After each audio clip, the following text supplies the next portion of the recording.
yeah, you can do tricky things with it. Just heard the bullhorn orchestra. Have you all heard the my version of the Star Spangled Banner? Oh, I don't know. All right, we can open with it.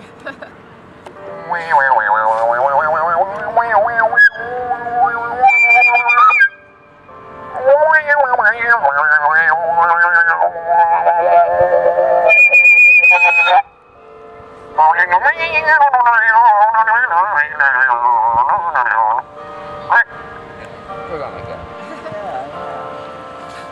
So in actual performance, it would be much more bombastic and loud.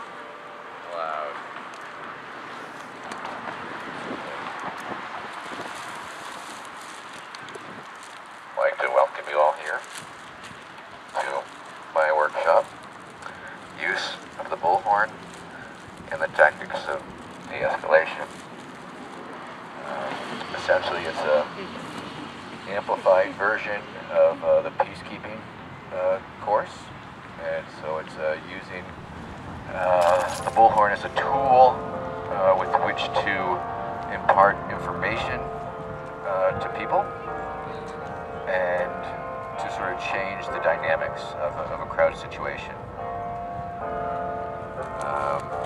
I'd like to quote from Field Manual 33-1, Psychological Operations. This is the Army Field Manual. And it says that microphones and sound amplifying equipment transmit messages up to a distance of 800 meters in a civilian setting. Loudspeakers are used to communicate with assembled groups and in localized street broadcasting. They effectively extend the range of face-to-face communications. Loudspeakers are the most responsive unit used to support tactical operations. Unsophisticated loudspeaker messages can be developed on the spot and delivered live in fast-moving situations. Propaganda loudspeaker broadcasts are usually pre-recorded to ensure accuracy. Occasionally, standard tapes are developed and distributed, but we don't do that. The advantages include that the targets of opportunity can be exploited. Persuasive messages can be transmitted to the target as the situation changes. Loudspeakers can be an extension of face-to-face communications. The operator can pinpoint his target. The target audience could be illiterate. The loudspeaker can be used to undermine enemy morale. Operators can easily and be readily trained. PSYOP personnel can move to and operate anywhere a potential target audience is located. Large, powerful loudspeakers can broadcast messages considerable distances into enemy territory. Loudspeaker systems can be mounted on this, that, the other thing. Disadvantages. Range is limited by humidity, wind, precipitation, vegetation, terrain. The enemy can readily take countermeasures. Messages may be forgotten, distorted with messages. But anyway, psychological observations, that's Field Manual 33-1. That's why field manuals are a good thing, because that's why we can use a bullhorn in a situation, because they have broadcast potential, because you can reach a large audience, and you can be heard above other things.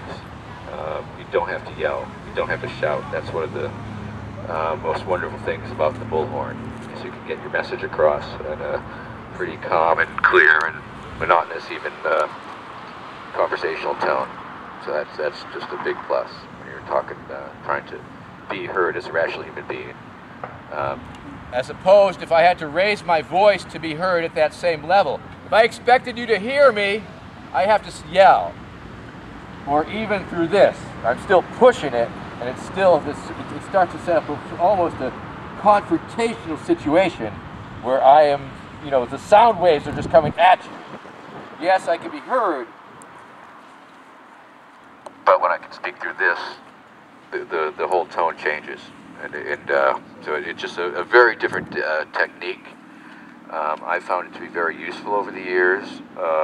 In some demonstration situations, some cities, New York in particular, they don't allow bullhorns, and I found that my effectiveness at peacekeeping operations are severely hampered when I can't use the bullhorn, because the bullhorn works. Yep. When you're doing this type of work, you're essentially, you become an MC. You can become a master of ceremonies. You know, you're talking to the crowd, you're letting the crowd know that you're there. You can tell them why you're there. You can reiterate the message of the assembled masses. But also it's a very good opportunity to talk about any number of things, any number of issues, and any number of topics. A lot of mine relate to the First Amendment and free speech, and discussing it and reiterating the crowd's ability to gather for that reason. And that sets it into the framework where it is protected constitutional speech, and the police can sort of grok it on some level. Another thing that I've developed over the years is reading specific texts that I've edited from police control manuals from across the nation and the U.S. military. And what I've discovered is that in these situations, especially in these big, tense crowd situations, you have the police, there's a line of police, and then there's a line of protesters, and in that space is a vacuum, essentially. And nature abhorrent a vacuum such that it is eventually that vacuum will be filled, and it will often be filled by, you know, something bad happening, some sort of outbreak of mayhem or violence or stupid cop shit or whatever. And so what I've discovered is that, you know, just talking, that can fill the vacuum, that can fill a void, and that right there, conceivably, I can't quantify it, but I say it decreases the risk of violence by about 30%, I'll say. And I'll just throw that out there. So really, just by talking through it to the crowd, to the people, you know, as a person, it makes a real big difference, I think. You know, a lot of people like to chant through the damn things, or, you know, yell their slogans through the damn things, and I just think that's a misuse to a point. So yeah, so, you know, just sort of relaying the groundwork, letting people know that we have a right to assemble and that we can do so, and you know, just choosing a good topic. Another informational topics are, you know, basic crowd situations, avoiding crowd panic. The panic obviously can be far more deadly than less lethal weapons. Stampeding crowd is a very dangerous thing. Oftentimes the police act in ways, use tactics and munitions that are the exact opposite of crowd safety. And using this bullhorn can make the crowd a lot safer, because, you know, the public service officials are not providing useful information at all through their amplification equipment.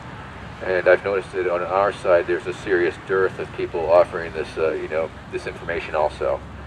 And, you know, such simple information as where an exit is, you know, what streets are available to retreat if necessary, reiterating the fact that, you know, don't run, you know, walk. There's something, you know, if oftentimes I'll go through the list of crowd control devices that might be used against a given crowd, you know, not to create a fear or a panic that these things might be used, but essentially just to give people a heads up. You know, just something simple information like, you know, if tear gas is used, or pepper spray, you know, if you're wearing contact lenses, you may very well want to remove those or get to the back. You know, if you have asthma, you may very well want to move to the back or out of the range, and just sort of letting people know some of the basic medical consequences of some of these things. You know, it's a real prophylactic measure. It's a preventative measure. Letting the crowd know that, you know, maybe the police might use flash bang grenades, for example. You know, they're going to be loud, they're going to be scary, but they're not a reason to panic and run over one another. And things along these lines have been, you know, they're just crowd savers, in my opinion. And I'm always amazed that, you know, more crowd marshals or more people are involved in it, because, you know, this type of, you know, the things that I'm talking about are very simple. I mean, they don't require any particular, you know, verb and supreme wacky saying stupid shit over a bullhorn talent. I mean, they're just really basic informational things that can keep a crowd much safer than normal if nobody's, you know, and I often make a point and reiterate that, you know, I'm not in charge, or, you know, I'm just letting you know what's going on in the damn floor. And with a lot of these messages, you know, the police will immediately grok and understand what you're doing a lot of times. I mean, they'll become clear that you're not agitating, that you're not riling people up, that you're really, you know, doing things that are going to keep the crowd safer and ideally their whole mess a little safer. But when the police do make their move, you will need to assume vocal command authority, and you will be trying to sound official, and you are going to give an order, because you're going to be ordering cops, and you're going to give them an order as if you expect them to obey it. And that's pretty damn important too. And sometimes that works. And sometimes, you know, I've had lines of state police, you know, retreat just because I giving a real-time, real-life play-by-play of what they're doing, and sometimes they'll realize that their tactics are sort of so stupid, you know, that they'll do a crowd split, and it's like, okay, now we have you surrounded. It's like, and their commander understands that immediately, and they pull them out. And Oops. and other times it just contextualizes things, and it just buys time for retreat. Worst case scenario, you know, in LA in 2000, at the Rage Against the Machine riot, it was like the police was forcing the crowd out with their horses, and I was in the last couple, you know, maybe last 100 people who were being funneled into this real clusterfuck situation where there was this little guardrail and people were, you know, it was just a huge trip and fall risk, and the horses were getting amped and the guys on the horses are all amped, and I would just repeatedly repeat the, you know, attention LAPD mounted units, you know, stop, look what you're doing. And I would say, look, this one over here is altered abilities, that they can't move so fast. This one has all this luggage over here. This one has a kitchen. Don't panic, you know. And they would calm down for a moment, a couple moments, then they would start to amp up again. But it let the people know what was going on, and it let the cops know that, you know, we understand what the hell you're doing. A lot of times, in a lot of situations, I'll talk to the cops because you know, a lot of times they're just a captive audience before they're actually on the move. But when they're not making an offensive move, they're just there, and you know, they're bored, they're chafing possibly, they're you know, they have to piss. They can't piss without having their commander come, and you know, their mind's in a million places. They're a captive audience, and so a lot of times, like I say, I like to talk directly to them and you know, make specific requests of them. You know, pull your punches. Yeah, I mean, of course, you're practicing the drill. You're going to do it just like you did in the practice, and you're going to be poking with the stupid sticks and whatever. But nobody needs to get hurt. You don't need to hurt anybody. These people are your army. You know, you shouldn't think about hurting them. And you just pull your punches, and it starts to, you know, work on softening them up on that level. I really attempt to rehumanize and humanize all parties involved. Humanizing the police and the protesters' eyes, and humanizing the police and the protesters' eyes, and you know, a lot of times just talking about what's going on in the situation, and you know, just it works, you know.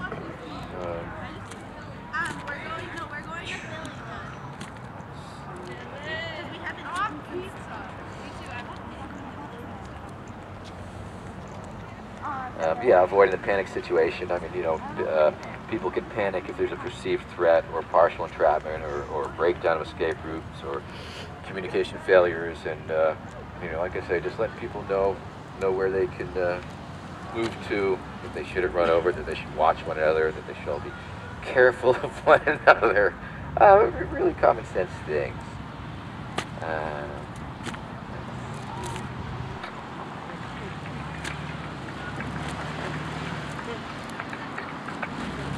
I'll do a few more readings, just things I like to read.